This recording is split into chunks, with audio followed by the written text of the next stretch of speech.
Olá amigos do canal Fatos do Além. Hoje vamos falar com o fato da noite dos OVNIs no Brasil.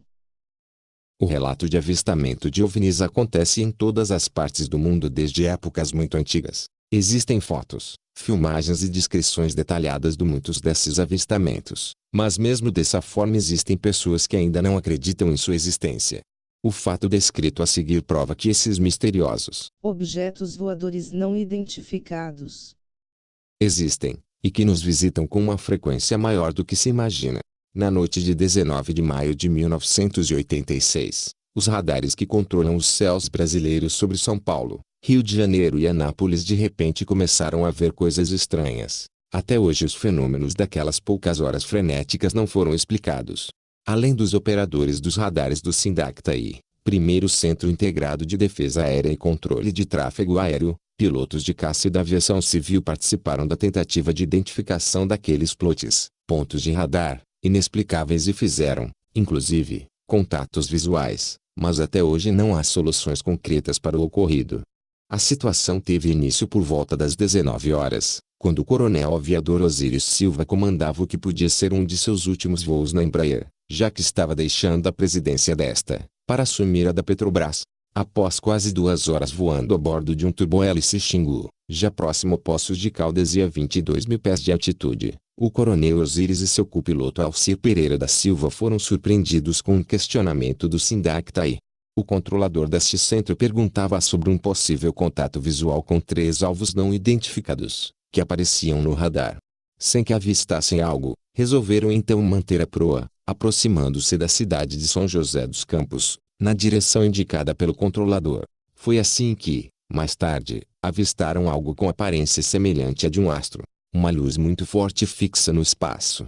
Sua cor era de um forte amarelo, com tendência ao vermelho. Por volta das 22 horas, quanto mais se aproximavam do objeto, mais ele desvanecia, até desaparecer por completo. Decidiram então voar para leste, cruzando o aeródromo de São José dos Campos, rumo a um segundo objeto aparentemente situado ao sul de Taubaté. Abaixo de seu nível de voo, a cerca de 600 metros do solo, se depararam com uma nova luminosidade, com a aparência de uma lâmpada fluorescente. Era difícil acreditar que o controlador tivesse esse objeto em seu radar, já que se encontravam voando baixo e a 250 km da antena do radar de Sorocaba. Este acontecimento foi apenas o início de uma noite misteriosa, na qual 5 caças da Força Aérea Brasileira foram empregados na tentativa de identificar tais objetos. Este tipo de acontecimento não é usual, mas a urgência em identificar aqueles plots do radar foi determinante para que o SINDAC-TAI acionasse os caças naquela noite. O que os controladores estavam vendo em suas telas naquele momento não constituíam tráfegos de aviões, e nem nuvens.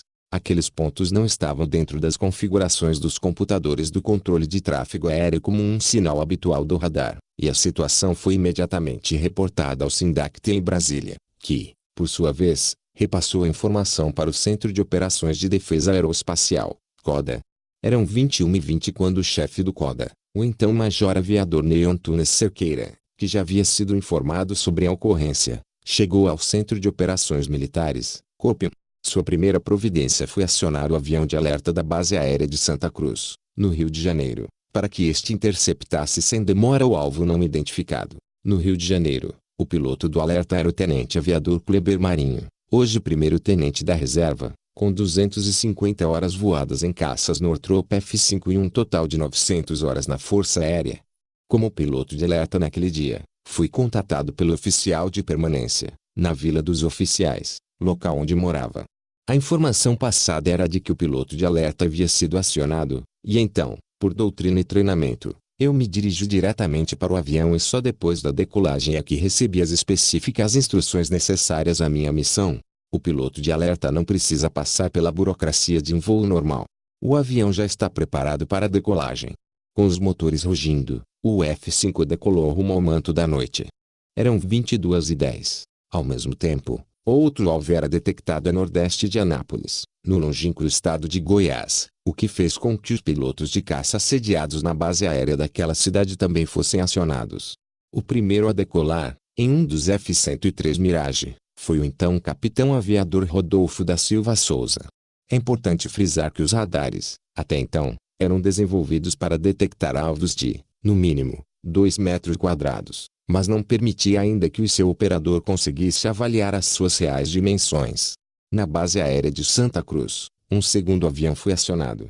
Foi uma tremenda coincidência, Diz o então capitão Márcio Brizola Jordão, segundo piloto de F-5 a levantar voo naquela noite.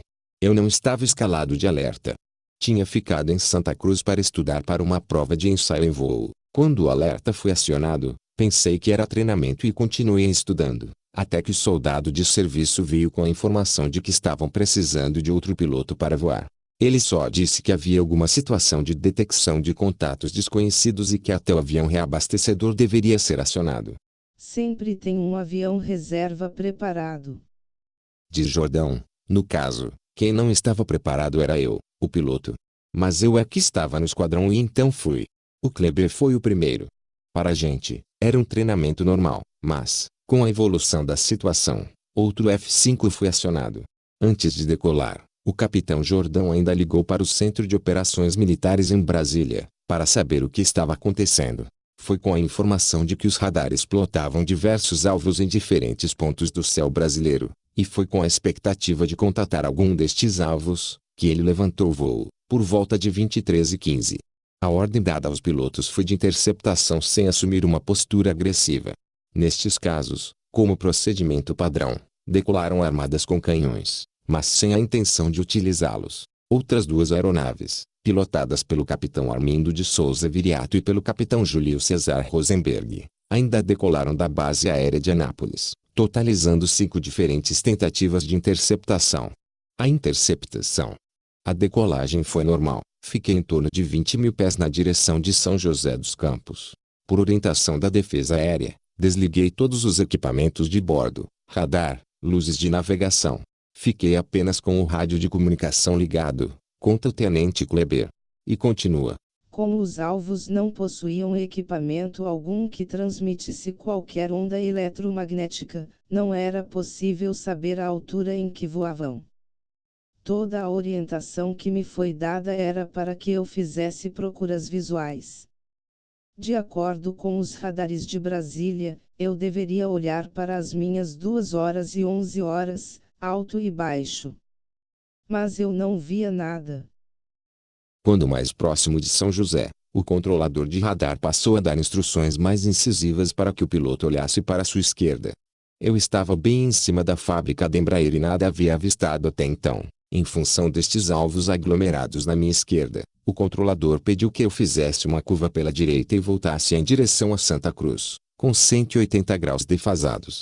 Assim que se estabeleceu nesta curva, o tenente Kleber foi instruído a olhar para a sua direita, o que em nada acarretou novamente. Como o controlador tinha os alvos no radar, comandou ao piloto uma curva para cima deles, com a proa do mar. Eu efetuei a curva, estabilizei a aeronave na proa que ele havia recomendado e, como pedido, comecei a fazer uma varredura visual. Foi neste momento que eu avistei uma luz muito forte que se realçava em relação a todas as luzes no litoral. Estava um pouco mais baixa do que eu. A impressão nítida que eu tive, naquele momento, era de que ela se deslocava da direita para a esquerda. Como a visão noturna é muito crítica, pois deixa o piloto sujeito a uma série de erros de avaliação, e como o F-5 não tem piloto automático, o tenente Kleber teve muito cuidado em estabilizar a aeronave naquele momento. Olhei para aquela luz. O seu movimento era muito evidente para mim. Perguntei à Defesa Aérea se existia algum tráfego naquele setor no momento, devido à proximidade com a rota da ponte aérea, na época. Fui informado que não. Não existia aeronave alguma no local naquele momento. Informei então ao controlador que eu realmente estava vendo a luz se deslocando na minha rota de interceptação, às 2 horas, à minha direita, um pouco mais baixa do que a posição da minha aeronave. Foi naquele momento que eu pude ter uma noção da altura do contato, algo em torno de 17.000 pés. Imediatamente recebi a instrução de aproar aquele alvo e prosseguir com a aproximação e sua possível identificação. Comecei a descer, indo diretamente para o alvo, mas tomando todo cuidado com uma possível ilusão de ótica, proporcionada pela visão noturna. Eu podia estar vendo uma luz dentro d'água, um grande navio com holofote. Por este motivo eu não quis ficar apenas com a orientação visual e liguei meu radar, mesmo sem instrução de fazê-lo. E, realmente, a cerca de 8 a 12 milhas, um alvo apareceu na tela, confirmando a presença de algo sólido na minha frente. Isto coincidia com a direção da luz que eu havia avistado. Nos radares que equipavam os caças da época, o tamanho do plot varia de acordo com o tamanho do contato. O radar indicava um objeto de cerca de 1 centímetros, o que significa algo na envergadura de um jumbo, Boeing 747. O tenente Kleber, então, abriu o pós-combustão do F-5, atingindo velocidade supersônica e começou a ir em direção à luz que via no horizonte. Não havia muito tempo para pensar, nem para sentir medo. É a adrenalina que funciona na hora. Você tem o avião para voar, está em um voo noturno, supersônico, sujeito à desorientação espacial. Eu confesso que não tenho recordações exatas dos meus sentimentos naquele momento. A única coisa que eu sabia é que tinha que ir para cima do alvo e, à medida que as coisas vão acontecendo, e devido ao nosso treinamento, as reações passam a ser um pouco automáticas. Cheguei perto do alvo, posicionando-me a cerca de 6 milhas de distância dele, o que ainda é longe para que possa haver uma verificação precisa, ainda mais à noite. O alvo parou de se deslocar na minha direção e começou a subir. Eu não perdi o contato inicial do radar e passei a subir junto com ele. Continuei seguindo o contato até cerca de 30.000 pés, quando perdi o contato radar e fiquei apenas com o visual. Mas, naquele momento, aquela luz forte já se confundia muito com as luzes das estrelas. Os meus rádios de navegação sintonizados em Santa Cruz já estavam fora de alcance. Em determinado momento, as agulhas do meu ADF deixaram de ficar sem rumo e indicaram a proa. A minha janela do DME, que estava com a flag, indicou 30 milhas fixas, sem qualquer razão para isso. O combustível já estava chegando no limite, devido ao grande consumo das velocidades supersônicas e eu tive que voltar. Menos de um minuto depois que aproei em Santa Cruz novamente, meu ADF voltou a ficar sem qualquer informação e a janela do meu instrumento DME fechou de novo, deixando de aparecer. A noite de 19 de maio de 1986 ficou famosa mundialmente.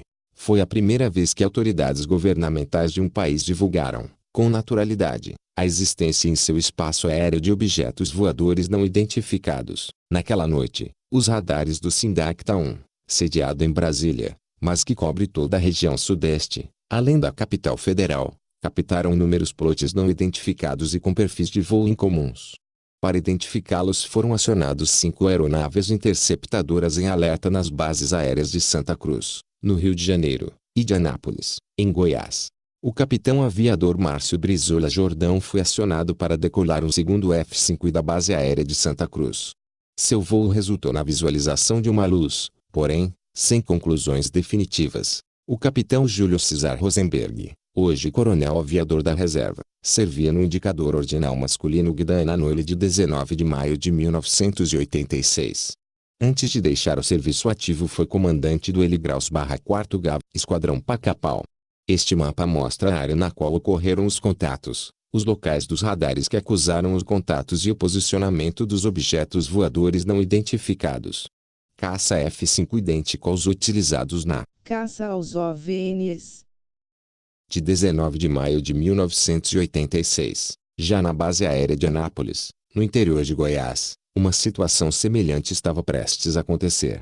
O piloto de alerta daquela noite era o capitão aviador Rodolfo da Silva e Souza, que possuía na época aproximadamente 500 horas de F-113 e que estava em sua casa no momento do chamado. O bip que ele portava emitiu um sinal de chamada e uma mensagem de acionamento do alerta. Por volta das 23 horas, o piloto deveria se dirigir imediatamente à base aérea, e foi o que ele fez. Ao chegar, eu me dirigi, juntamente com os demais membros da equipe de alerta, imediatamente para os hangares, onde estavam posicionadas 2 aeronaves F-103E. A equipe de manutenção já havia completado o seu trabalho e nos esperava, ao pé da escada, com as aeronaves prontas e armadas para a decolagem. Completei os cheques previstos para antes da partida e entrei em contato com o oficial de permanência operacional, OPO, para informar que estava pronto. De imediato, recebi ordem para acionar o motor e decolar isolado. Meu ala permaneceu no solo. Ao iniciar o táxi, o capitão Rodolfo entrou em contato com a torre de controle e recebeu instruções para curvar, após a decolagem, para o setor noroeste do aeródromo, e iniciar a subida em potência máxima para o nível 220.000 pés. Em seguida, fiz contato com Anápolis, que me passou, de imediato, para a frequência do Copium que controlaria a interceptação. A primeira informação que recebi foi de que meu alvo se encontrava a uma distância de 100 milhas da posição em que eu estava. Pude perceber que o tempo estava bom, não havia nuvens e nem a lua aparecia. O céu, completamente estrelado, fazia um belo contraponto com a escuridão da noite. Quando foi informado de que o alvo já estava dentro do alcance de seu radar de bordo, o capitão Rodolfo passou a observar atentamente a tela, buscando encontrar o plot que indicasse a sua presença. Mas nada aparecia. À medida que a distância diminuía, como não conseguia contato em meu radar de bordo, passei simultaneamente a realizar uma busca visual no espaço aéreo em torno da posição informada pelo COPM. Só que, mais uma vez, nada apareceu. Já que estava em situação de plots confundidos, quando o piloto e alvo estão a menos de 1 milha de distância um do outro, e como não havia contato visual, o capitão Rodolfo recebeu instruções para entrar em órbita sobre o ponto, e continuar a busca. Ainda estava nesse procedimento, sem sucesso, quando recebi a informação do controlador de que meu alvo havia mudado de posição e agora estava em outra direção, a 50 milhas de distância. Fui então orientado para essa nova interceptação. Ao atingir o local onde o alvo supostamente deveria estar, não houve contato no radar de bordo e nem visual.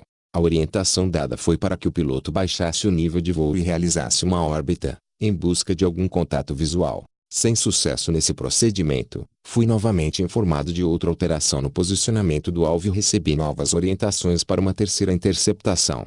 Mais uma vez, não houve qualquer contato radar ou visual. Fui orientado a baixar ainda mais o nível de voo, permanecendo em órbita sobre o ponto determinado, e continuando a procura. Depois de algum tempo nessa busca, e tendo em vista que minha autonomia de voo já havia atingido nível suficiente apenas para permitir o meu retorno seguro para o aeródromo, recebi instruções para o regresso. Por volta de 22h45, portanto pouco depois do mirage do capitão Rodolfo, havia decolado de Anápolis o então capitão Armindo de Souza Viriato de Freitas, pilotando outro F-103. De acordo com relatos, seu contato com o alvo foi feito apenas através de seu radar de bordo, não tendo havido contato visual. O que mais surpreendeu o piloto foi a incrível velocidade do alvo, e seu repentino desaparecimento. Sem nada ter visto, em poucos minutos o mirage do capitão Rodolfo tocava a pista da base aérea de Anápolis. Após o pouso, fiz um contato telefônico com o meu controlador, para o debriefing rotineiro da missão. Só assim tomei conhecimento dos outros F-103 que haviam sido acionados. Eles decolaram depois de mim, para averiguação de diversos contatos radar, plotados nas telas do Sindacta, em pontos diferentes da região centro-oeste. Ao terminar os procedimentos pós-voo de praxe, fui liberado e autorizado a retornar para minha residência, onde cheguei por volta de 1h30. Uma hora mais tarde, fui acordado por um novo acionamento do BIP. Era outro alerta. Ao chegar à base e entrar novamente em contato com o OPO, a orientação, desta vez, era para que o alerta fosse mantido a postos, e as aeronaves prontas para a decolagem. O meu Ali e eu ficamos assim por cerca de 45 minutos. Quase às 4 horas, recebemos a informação de que o alerta estava suspenso, e nós, liberados. O segundo piloto a decolar da base aérea de Santa Cruz, por volta de 23h15, o capitão Márcio Brizola Jordão, também conta a sua experiência. Uma coisa que chamou a minha atenção naquela noite foi a claridade do céu. Eu nunca havia visto uma noite tão clara. Sabe aquela noite que você anda de carro com os faróis apagados e consegue ver tudo? Dava para ver o Vale do Paraíba, até São Paulo. Não havia nebulosidade. Era possível ver o contorno das montanhas no chão. Uma visibilidade sob a qual poucas vezes eu voei. Indo em direção a São José dos Campos, fui instruído por Brasília a fazer o cheque de armamento. Foi aí que me informaram que havia cerca de 5 contatos na minha frente, e a umas 15 milhas de distância. Eu não via nada no radar do avião e nem do lado de fora, mas a informação era de que eles estavam se aproximando cada vez mais. 10 milhas, 5 milhas, 3 milhas, e eu pensando que não era possível, em uma noite daquelas, eu não estar enxergando tal contato. O controlador então informou ao piloto do F-5. Agora estão atrás de você, te acompanhando, como se estivessem na sua ala. Mas ele não via nada. Tive autorização para fazer uns 180 graus, e continuei sem ver coisa alguma.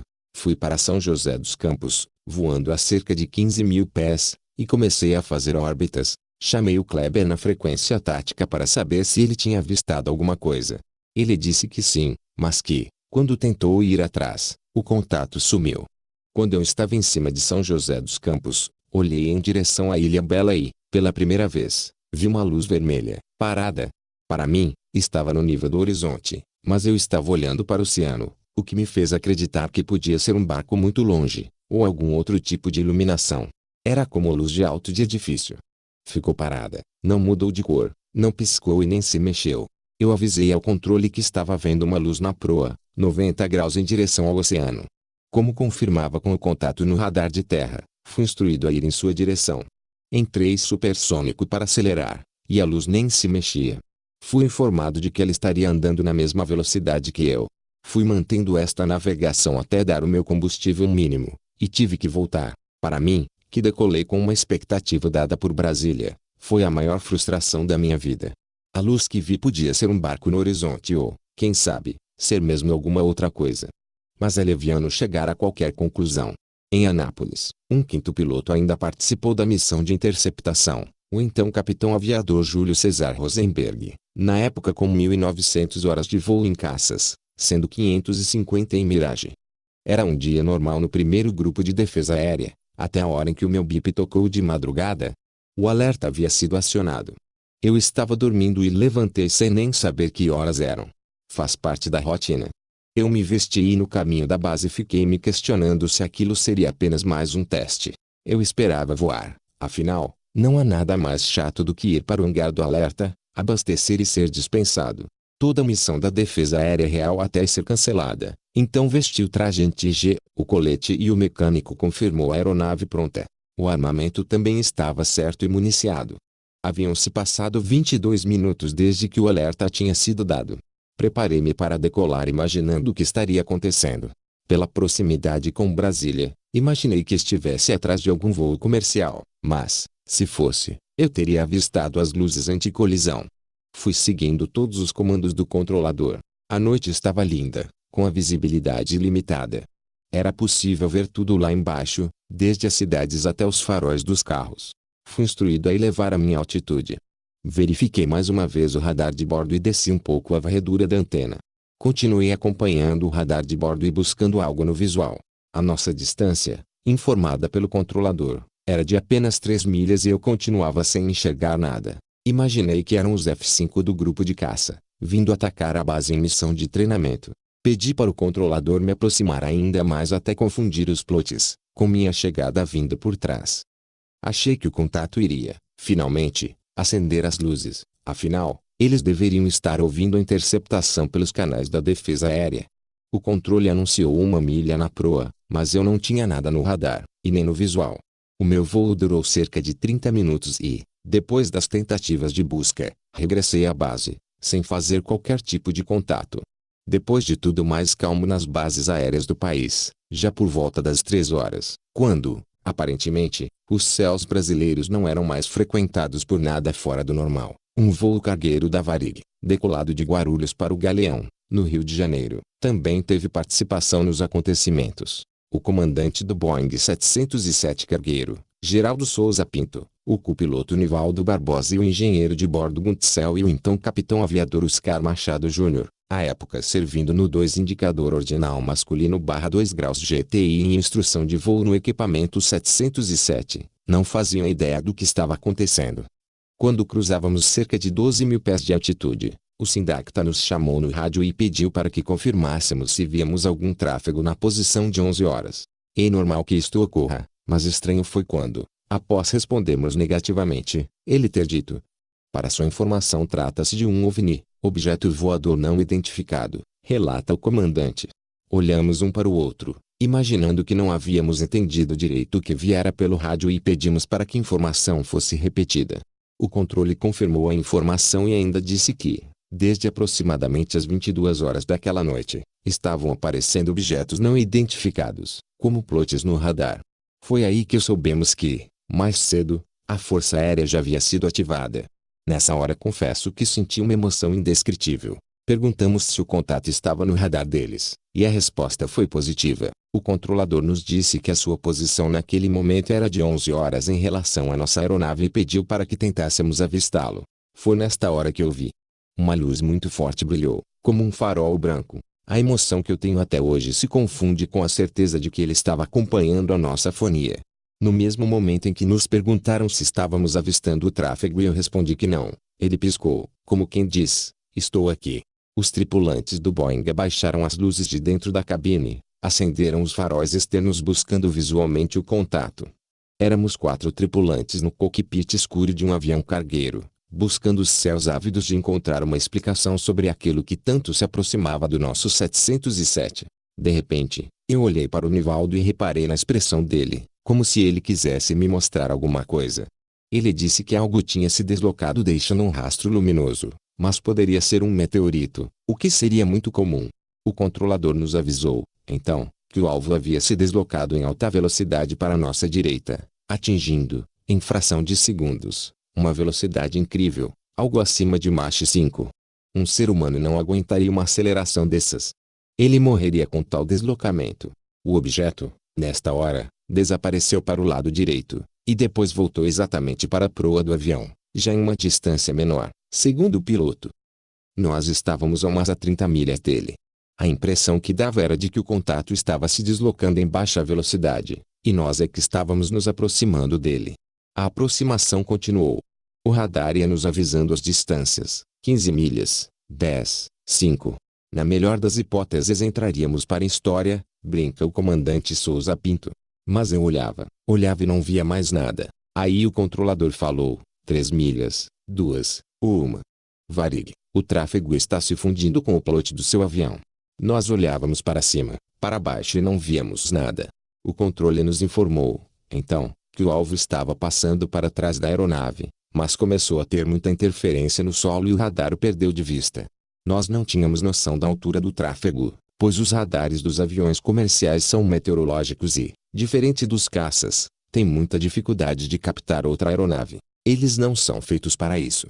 O controlador também não podia saber a altura do objeto já que, sem transponder, tudo o que ele vê é a dimensão única do radar, sem diferença de altitude. O objeto estava próximo de Santa Cruz e a nossa distância era em torno das 90 milhas. O que eu posso dizer é que ele estava, visualmente, a uns 20 graus mais alto do que nós. Atingimos nossa altitude de cruzeiro de 23 mil pés, e durante todo o voo o controlador foi nos informando sobre a aproximação. Passou para 60 milhas, depois 50, o tempo todo na nossa proa. Chegou-se a levantar a hipótese de ser um engano e até idiotices foram ditas, como os pilotos terem perseguido reflexos e até mesmo o planeta Vênus. É bom lembrar que os objetos ficaram registrados em diferentes radares, totalizando mais de 50 radares, sobretudo nos radares internos dos caças, e que os pilotos são treinados. Além disso, o tempo estava bom e limpo, sem nuvens. E planetas e reflexos não aparecem em radar. Levantou-se a hipótese de falhas nos instrumentos. Porém, considerando que mais de 50 radares registraram a mesma coisa, então uma falha dessas proporções é algo ainda mais bizarro que UFOs voando pelo céu. No dia seguinte, o então ministro da Aeronáutica, o tenente brigadeiro do ar Octávio Júlio Moreira Lima, deu uma entrevista coletiva à imprensa, juntamente com os pilotos dos caças, confirmando os acontecimentos. Por isso os eventos daquela noite ficaram conhecidos como a Noite Oficial dos OVNIs. Em 25 de setembro de 2009 foi divulgado o relatório oficial da Força Aérea Brasileira sobre o caso, que diz: como conclusão dos fatos constantes observados, em quase todas as apresentações, este comando é de parecer que os fenômenos são sólidos e refletem de certa forma a inteligência, pela capacidade de acompanhar e manter distância dos observadores, como também voar em formação, não forçosamente tripulados. O caso da Noite Oficial dos OVNIs destaca-se pela quantidade e qualidade de testemunhos associados ao caso. São raros os casos, dentro da casuística ufológica, em que observa-se grande quantidade de testemunhas de qualidade. https://www.youtube.com/wat V = JWWRW 9 bico 2 e fratura igual player sublinhado.